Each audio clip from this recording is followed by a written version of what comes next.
Hola, bienvenidos a una nueva semana política. El presidente de la República se encuentra en este minuto en Tailandia. Se fue sin dejar el nombre de quién va a ser su propuesta para ser ratificada al Senado para el tan importante cargo de fiscal nacional. Una polémica que ha venido desde antes, incluso de que la Corte Suprema elaborara la quina, dado todo un ambiente de opacidad que reina precisamente en la elección de un cargo tan importante y con un momento también donde la delincuencia parece estar desatada, al menos en temas de crimen organizado y con una alta sensación de inseguridad. Para poder hablar de estos temas, tanto de la seguridad como también de la elección que está en pleno desarrollo del fiscal nacional, me encuentro con Alejandra Amor, investigadora del Centro de Estudios de Seguridad Ciudadana de la Facultad de Gobierno de la Universidad de Chile. Hola Alejandra, gracias por estar acá. Hola Héctor, mucho gusto con todas y todos. Bueno, y también saludar al profesor Cristian Riego, uno de los hombres, uno de los cerebros que estuvo atrás de todo esto, antes de todo, en la conformación de la reforma procesal penal, y bueno, y un experto en estas materias también. Profesor Riego, bienvenido. Muchas gracias por estar acá en la Semana Política. Gracias por invitarme. Buenas tardes. Quisiera partir contigo, Cristian. Hace pocos días publicamos una carta que tuvo adheridas también, donde manifestaban preocupación los académicos del mundo del derecho, de las facultades de derecho de distintas universidades, ponían preocupación respecto de cómo se ha dado el procedimiento de la elección de un fiscal nacional. Yo recuerdo que al comienzo de la reforma procesal penal se pensaba y se esperaba que esta institución nueva no produjera los mismos problemas que venía en el antiguo sistema, dudas, falta de transparencia, pero para el pasar del tiempo da la sensación, Cristian, de que aquellos males que se intentaban evitar finalmente terminaron apoderándose del Ministerio Público.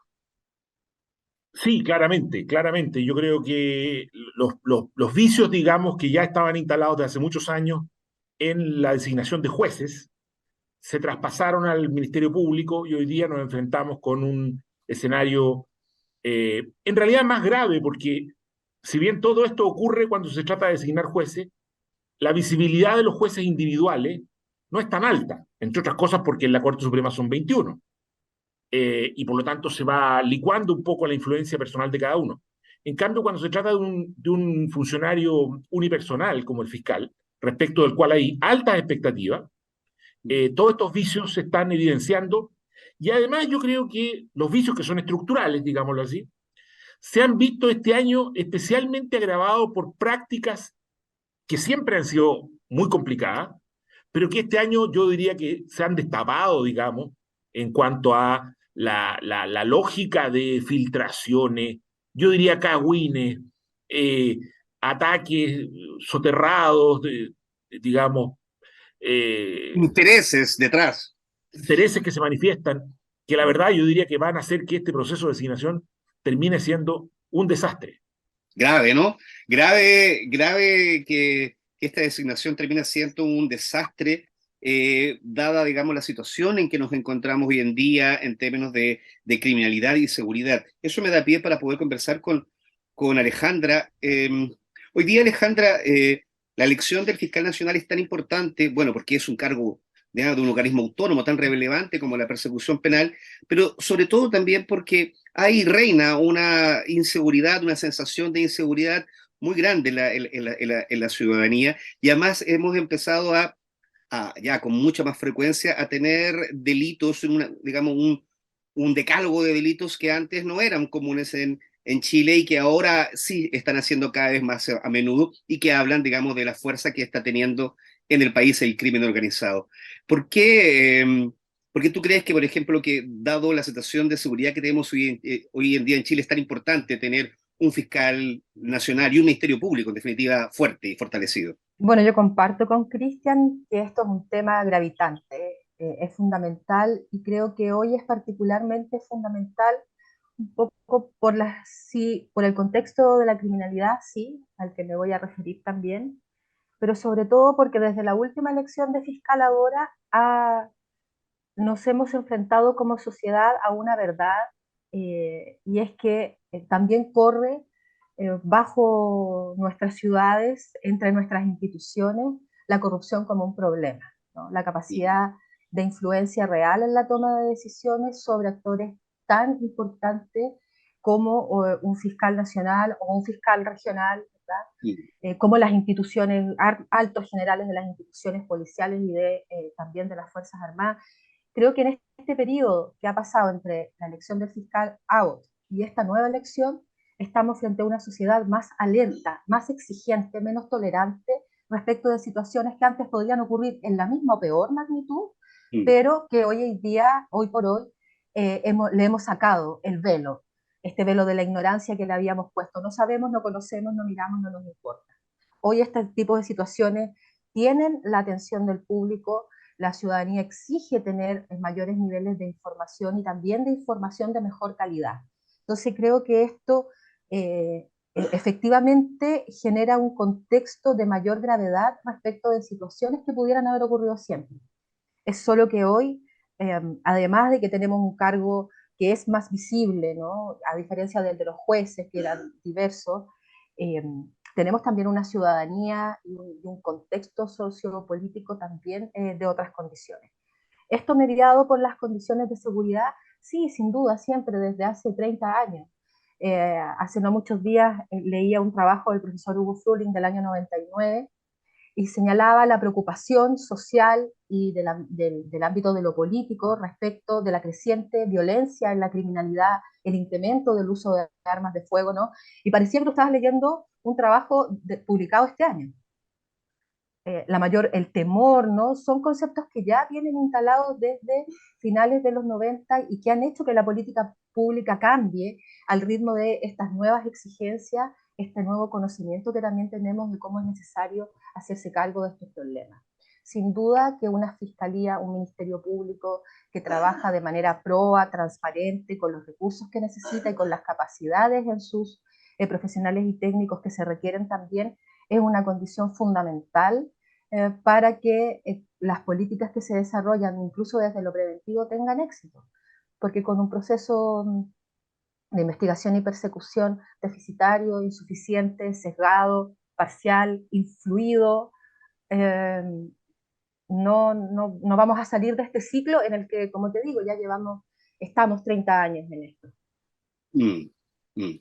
Ciertamente. Volviendo a ti, Cristian, mencionabas recién, decías que alguna parte, digamos, es lo que ha estado saliendo, las filtraciones, la información, por ahí también son cagüines, sino que dañan también un poco, me imagino que por una parte, no sé si la honra, pero por lo menos pone en duda y pone en cuestionamiento la idoneidad de un candidato. Sobre esto yo quería preguntarte, sobre la idoneidad. Lo que sabemos hoy en día, que por ejemplo, que los discursos de los fiscales, de los postulantes a fiscal nacional ante la Corte Suprema, da la impresión que no mueven la aguja, que no importan para nada. Vale decir, podrían perfectamente no estar, porque da la impresión de que los votos, y esto no es solamente con esta elección, pasó también con Jorge Abbott, pasó antes con Sabas Chaguán, que los votos de la Corte ya están definidos previo a la exposición de los fiscales. Entonces, si esto ya está definido previo a una exposición, donde no importa tampoco el currículum, parece,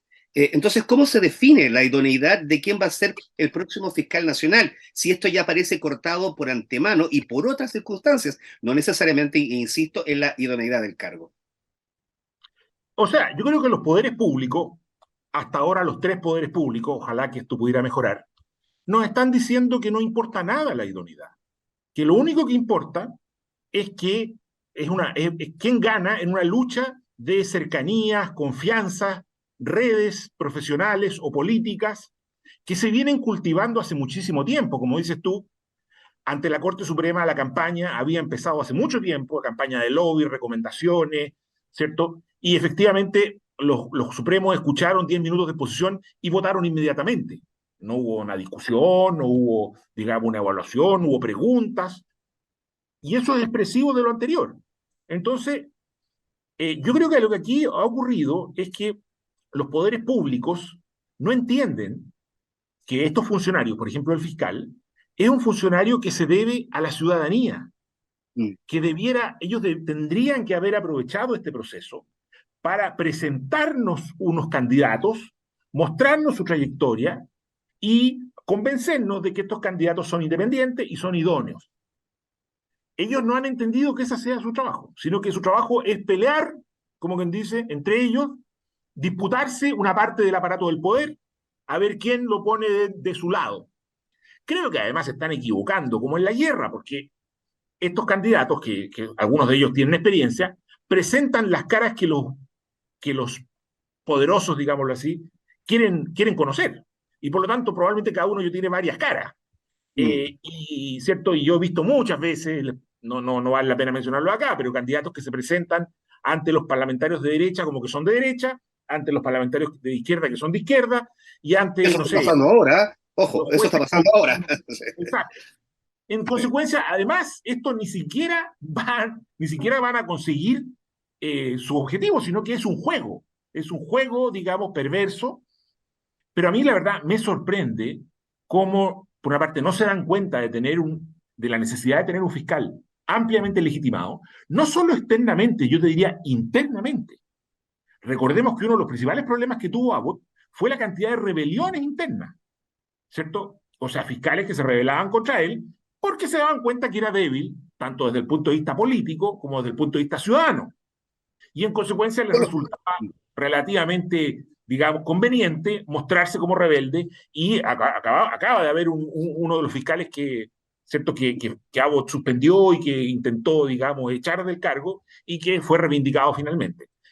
O sea, digamos, esta forma de actuar de los políticos, eh, digamos, incumple totalmente, digamos, lo que hoy día se necesitaría, que es un proceso de legitimación, ¿cierto? A través de una discusión pública, de un debate de los problemas, de un debate de las trayectorias, pero con información de calidad, no con cagüines, ¿cierto? Si hay un candidato por ejemplo, no sé, tiene una cierta visión respecto de la persecución de los delitos que afectan a las mujeres, o respecto del crimen organizado, o respecto de la corrupción, o hay antecedentes que hacen pensar, eso debiéramos discutirlo públicamente, y no de este modo en que en realidad es puro humo, porque no sabemos realmente si eso es cierto, o son inventos, o son ataques de los enemigos que se filtran, etc.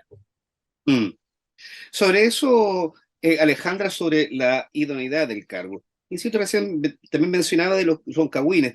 La prensa también ha jugado un rol que a mi juicio, digamos, ayuda a la transparencia, porque como no hay discusión respecto de la trayectoria, solamente mencionar que dentro de los fiscales, o sea, digamos, de los postulantes a fiscal nacional, en particular había un señor, digamos, que pasó por un tiempo en la fiscalía, pero que no tenía ninguna experiencia en persecución penal y además su experiencia ha estado siempre en la defensa. Eso no lo descalifica a priori para postular un cargo como este, pero claramente a la hora de discutir quién tiene experiencia, por ejemplo, y voy a hacer una alegoría muy rústica, pero necesitamos un fiscal que case ratones. Case defiende no es lo mismo. Entonces, da la impresión de que ese tipo de antecedentes tampoco se revisa y la prensa está haciendo un poco esa pega también, mostrando, digamos, cuáles son las fortalezas, las debilidades de cada uno y dónde hay conflictos de interés. Como especialista en seguridad, Alejandra, ¿cuál crees tú que debiesen ser dos o tres de los rasgos más importantes que debiese tener un fiscal nacional y que lamentablemente no se están hoy día evaluando? Ciertos eh, pisos mínimos que debiera tener cualquier funcionario o funcionaria que va a desempeñar un rol y es tener habilidades, aptitudes y conocimientos para desempeñar, ¿no? Y eso será en función del rol, el cargo que le corresponde. El fiscal nacional también tiene un rol de conducción de una institución. Él no va a hacer la persecución penal de un delito en particular, sino que va a estar a cargo de una mirada de un ámbito de la política pública muy específica e importante. Entonces yo creo que ahí una cosa relevante es cuál es su mirada desde la política criminal, cómo entiende el rol del Estado en la persecución. Mm. Eh, Porque ese es el sello que va a imprimir en su gestión, ¿no? ¿Vamos a seguir preocupados de los hurtos en supermercados? ¿O vamos a poner el acento hacia dónde? ¿Vamos a tender hacia unas políticas de investigación inteligente, de manera más transversal? Um, Creo que ahí hay un tema que no tiene tanto que ver con la experiencia del litigio propiamente tal, sino con un enfoque de política criminal. Pero además tiene que conducir una institución que es grande, que tiene cobertura nacional, que tiene muchos recovecos, ¿no? Todas estas instituciones requieren de habilidades gerenciales importantes, porque estas pequeñas rebeliones también tienen que ver con de pronto las incapacidades de estructurar un trabajo de cuerpo, ¿verdad? Que no significa alinear militarmente a todos bajo mi mandato, sino que sentir que que compartimos esta mirada de política criminal, que desde la fiscalía local más remota hasta la más especializada y con mayores recursos, hay un camino que es compartido, ¿no? Y que tiene que hacer match, tiene que ser coherente también con la mirada del Estado en general de la política criminal, de la política de seguridad. Si desde el Estado se está planteando la necesaria intersectorialidad, necesitamos un fiscal que sepa trabajar con otros actores, y no solo hacia adentro, no solo en su ámbito de la persecución directamente. Si desde una perspectiva de seguridad y justicia del Estado, que busca la intersectorialidad, tenemos una cabeza de cualquiera de estas instituciones, no solo del Ministerio Público, que está mirando solamente cumplir sus metas institucionales, sus objetivos de gestión, vamos a tener un problema macro, que repercute finalmente en la posibilidad de desarrollar políticas integrales de carácter nacional que tengan capacidad de descentralizarse y bajar adecuadamente, ajustarse desde la función del Ministerio Público, pero insisto, de cualquiera de las otras que sean parte del sistema, a una realidad más acotada a lo local. También como para ir cerrando, mencionabas tú también, digamos, la independencia de los jueces. Sabemos que hay intereses detrás de sectores políticos, de sectores empresariales también por favorecer a uno u a otro nombre. Pero además de eso, también se siente en el aire que aquellos fiscales nacionales que son nombrados por un presidente de la República, el de turno en su minuto, también como que le corresponde una cierta obligación a este fiscal digamos, de hacerle honor un poco a quien lo designó. Y te lo planteo de esta manera porque recuerdo en el caso de Sabas Chaguán, fue en el 27F, en el terremoto y tsunami, se inició una investigación que pudo en su minuto haber llegado a las más altas autoridades del país, viendo si es que hubo o no responsabilidad política en alertar oportunamente a la población o no de la llegada de un tsunami.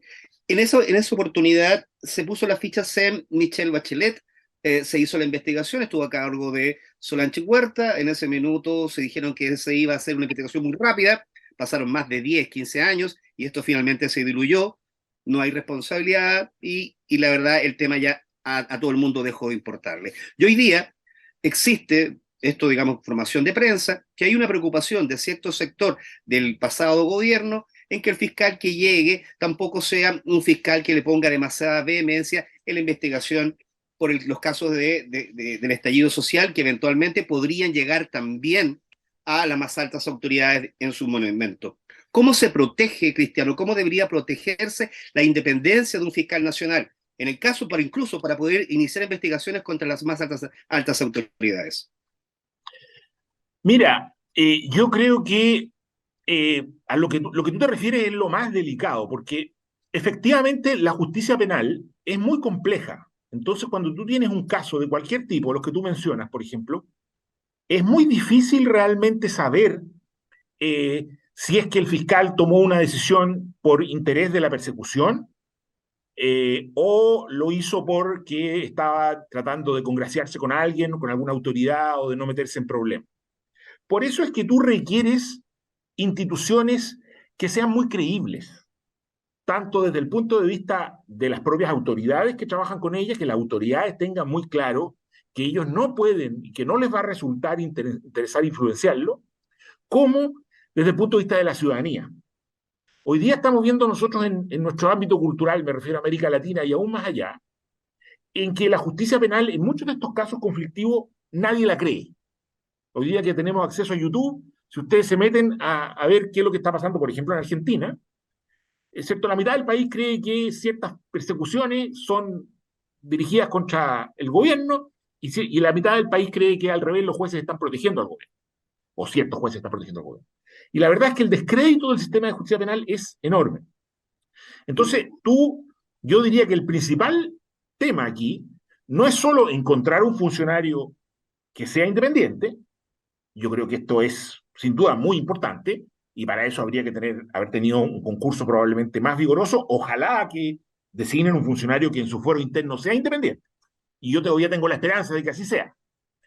Pero lo más importante es un funcionario que parezca independiente, que la ciudadanía crea que la única motivación que tiene es la motivación de los hechos y de la ley, digamos, y que no está atento a los intereses de aquellos que lo designaron o que el día de mañana puedan presionarlo. Y yo creo que este efecto de credibilidad es el que, en el caso de Abbott, de quien yo creo que era un hombre bastante bien inspirado y honesto. Yo creo que Abbott, digamos, lo mancharon en el proceso de designación y nunca pudo sacarse esa mancha, a pesar de que yo creo que errores más, errores menos, era un hombre que en su corazón, digamos, quería ser independiente. Como fuera que él entendiera la ley penal y las prioridades, que eso también puede ser discutible. Pero no pudo nunca ser creído, nunca pudo, digamos, lograr que el resto percibiera eso de él, producto de lo que había ocurrido en el proceso de asignación. A mí me parece que va a pasar lo mismo. Claro, sería muy grave que dado lo fuerte que son las presiones, lo organizado que son estas campañas, directamente tuviéramos un fiscal que respondiera a un grupo, a una red, a unos intereses, pero, digámoslo así, sería igualmente grave que a lo mejor pudiéramos tener un fiscal que es una persona honesta, independiente, pero que nadie le creyera, ¿cierto? Y me parece que ambos efectos están en juego acá. Yo creo que probablemente tampoco le podemos pedir tanto al actual sistema. El actual sistema es muy malo, no tiene buenas, digamos, reglas, eh, pero uno diría, a lo menos con las reglas que hay, se pudieron haber implementado de un modo que a lo menos produjera una mayor información, conocimiento de los candidatos, selección de aquellos que tengan mayor trayectoria, mayor, digamos, una mejor, que puedan establecer un vínculo con el conjunto de la comunidad, y sin embargo no se hizo así. Mm. Sí, por ahí se me viene a la cabeza esta frase, digamos, de que no solo hay que serlo, también hay que parecerlo, ¿no? En temas de, por ejemplo, de credibilidad.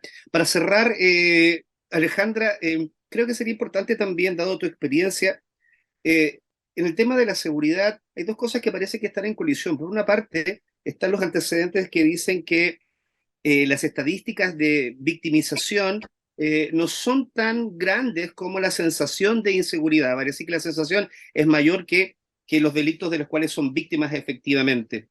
Eh, ¿Cómo se trabaja eso? Porque da la impresión de que el nivel de inseguridad responde a un aumento de la criminalidad, pero los datos, lo que arrojan los datos es que la criminalidad, si bien no es baja, está en aumento, pero la sensación de seguridad es mayor. ¿Cómo se trabaja ante esa dicotomía? Esa es una paradoja que viene acompañándonos desde que comenzaron a medir tanto la victimización como la percepción de temor. Chile desde principios de los años 2000 tenía las mismas tasas de percepción de inseguridad que Guatemala, siendo Guatemala sus tasas de homicidio 10 veces superiores a las chilenas. Entonces eso es algo que nos viene acompañando mucho tiempo. Y por eso es que buena parte de las intervenciones que se desarrollan, particularmente en el ámbito de la prevención, van dirigidas a tratar de reducir la percepción de inseguridad, particularmente en el barrio. Porque también ahí hay que hacer un matiz. Cuando decimos la percepción de inseguridad ha aumentado, la pregunta es, Mm. ¿cuál es el indicador? ¿Verdad? ¿Qué pregunta hicieron en la encuesta que lleva a esa conclusión? Porque hay muchas Correcto. preguntas, ¿no? Hay muchas. Eh, entonces, y la mayoría de las intervenciones van dirigidas, como te digo, a mitigar el temor que se produce en tus entornos inmediatos. Ahora, justamente para esa macro percepción que está reflejada en usted cree que la delincuencia en el país aumentó, se mantuvo, disminuyó, ¿no? Se refleja en esa pregunta, tiene que ver con estas cosas que venimos conversando, ¿verdad?, respecto de la confianza de las personas en las instituciones, de qué se informa y cómo se informa, ¿verdad? Cuando tú tienes un hecho criminal particularmente violento, que ocupa 10, 15 minutos de todos los noticiarios y está en las redes sociales, tiene un impacto muy fuerte, más allá del daño específico que genera, ¿no? Entonces genera un daño social grande. Cuando tienes a, a, a la confianza de las personas en las instituciones que hacen parte del sector seguridad y justicia, porque no confían en sus autoridades, porque no confían en las decisiones que toman, porque no confían en qué motivó que se tomara esa decisión, ¿verdad? Eh, Eso, por cierto, que también afecta la percepción de inseguridad, porque lo que te queda es el abandono. El sistema no funciona, entonces estoy solo. Y allí es cuando emergen respuestas tipo justicia por mano propia, linchamiento y otros que no. Entonces, son dos temas que van de la mano. Es sumamente importante poder visualizar el efecto que tiene la mala calidad de las decisiones institucionales, la mala comunicación de las decisiones institucionales en en estas percepciones individuales, pero que también se van transformando en colectivas, porque no todo lo que está asociado a cómo se construye esta percepción de inseguridad lo podemos medir. Nosotros decimos la victimización aumentó o disminuyó. Los registros policiales dan cuenta de un aumento de las denuncias o una disminución de las denuncias. Y podemos hacer lo propio con las detenciones, con las condenas, ¿verdad? Etcétera. Pero hay una serie de fenómenos que están a nuestro alrededor, como esto de qué percibimos sobre cómo funcionan las instituciones y sus autoridades, desde la que nos topamos en la calle o tuvimos contacto porque fuimos víctimas de un delito, hasta las que aparecen en la tele. Eh, y que no podemos medir con todo el rigor que desearíamos, ni con toda la frecuencia que desearíamos, ni con toda la representatividad que quisiéramos. Entonces el esfuerzo tiene que estar puesto en generar las condiciones que sabemos que contribuyen a mejorar esa percepción, ¿verdad? Y aquí lo que señala Cristian, ¿no? Respecto de ser y parecer, ¿verdad? Que la ciudadanía te vea de una determinada manera, también hay que preguntarse cómo es que la ciudadanía llega a ver, en el caso de argentinos y argentinas, pero también en el caso chileno, en alguna medida creo que podemos estar de acuerdo los tres en que frente a ciertos hechos hay un grupo que va a opinar de una manera y otro grupo va a opinar diametralmente opuesta, ¿verdad? Si el juez está favoreciendo a uno o está perjudicando a ese uno, muy probablemente es lo que hay un núcleo duro ahí que no les vamos a cambiar. Pero hay una gran colectividad que no tiene una aproximación ideológica tan arraigada, ¿no? Ese conjunto de ideas fundamentales no están tan enclavados y más bien lo que aspiran es a poder, a tener algunas mínimas certezas de que van a salir a la calle y van a volver a su casa, y que en la eventualidad de que fueran víctimas de un delito, el sistema va a funcionar como debe funcionar. ¿Sí? Para eso pagan sus impuestos, ¿no? Eh, son temas complicados de los que nos cuesta hablar muchas veces con el nivel de rigor y profundidad que se requiere. Perfecto, es una situación bastante compleja la que está experimentando el país, tanto a nivel de delincuencia como también a nivel de esta sombra, de estas opacidades que están, como dice Cristian, presagiando, ¿ah? Parece que un desastroso desenlace. Ojalá que el desenlace no sea tan desastroso y que tengamos un fiscal o una fiscal nacional que pueda hacerse cargo precisamente de las cosas que acaba de describir Alejandra. Quisiera darle las gracias a Cristian Riego y a Alejandra Morro por esta interesante conversación, bueno, y dejarlos todos invitados a una nueva edición de la Semana Política. Que estén muy bien.